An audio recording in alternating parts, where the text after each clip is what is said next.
পাকিস্তানের বেশ কয়েকটি স্থানে ক্ষেপণাস্ত্র হামলা চালিয়েছে ভারত, পাল্টা হামলা চালিয়েছে পাকিস্তানও। এমন অবস্থায় আরো বৃহত্তর সংঘাতের আশঙ্কার দানা বেঁধেছে। আর এর মধ্যে সীমান্তে ভারতীয় সেনাবাহিনীর সাদা পতাকা উড়িয়েছে বলে দাবি করেছে পাকিস্তান। বুধবার এই তথ্য জানিয়েছে সংবাদ মাধ্যম আল জাজিরা।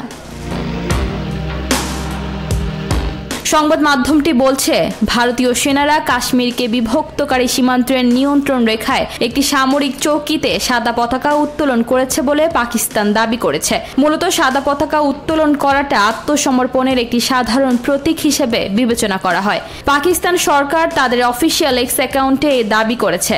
পাকিস্তানের তথ্য ও সম্প্রচার মন্ত্রী আতাউল্লাহ তারার তার এক্স অ্যাকাউন্টে দাবির পুনরাবৃত্তি করে পোস্ট করেছেন। সেখানে তিনি বলেছেন, প্রথমে তারা তদন্ত করা থেকে পালিয়েছিল, এখন তারা মাঠ থেকে পালিয়ে গেছে। আল জাজিরা অবশ্য স্বাধীনভাবে দাবিটি নিশ্চিত করতে পারেনি বলেও জানিয়েছে সংবাদ মাধ্যমটি।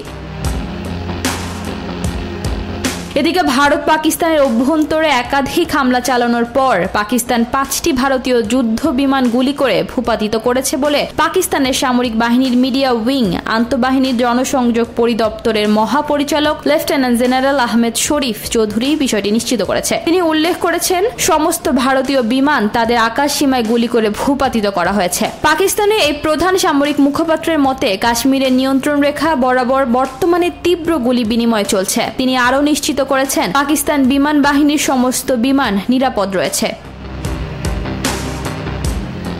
এদিকে পাকিস্তানের বেশ কয়েকটি নিরাপদ সূত্র জিও নিউজকে জানিয়েছে, পাকিস্তানের হামলায় ভূপাতিত ভারতীয় বিমানগুলোর মধ্যে 3টি রাফাল ফাইটার জেট, একটি মিগ 29 এবং একটি SU-30 যুদ্ধ বিমান রয়েছে।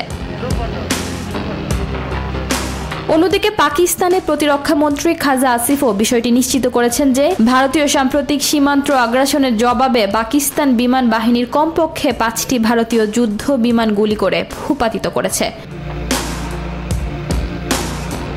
এছাড়া কয়েকজন ভারতীয় সেনাকে যুদ্ধবন্দী হিসেবে আটকের কথা জানিয়েছে পাকিস্তানের প্রতিরক্ষা মন্ত্রী খাজা আসিফ। অন্যদিকে ভারতীয় যুদ্ধ বিমানকে লক্ষ্যবস্তুতে পরিণত করার পাশাপাশি ভারতীয় সেনাবাহিনীর ব্রিগেড সদর দপ্তরে হামলা চালিয়েছে পাকিস্তান।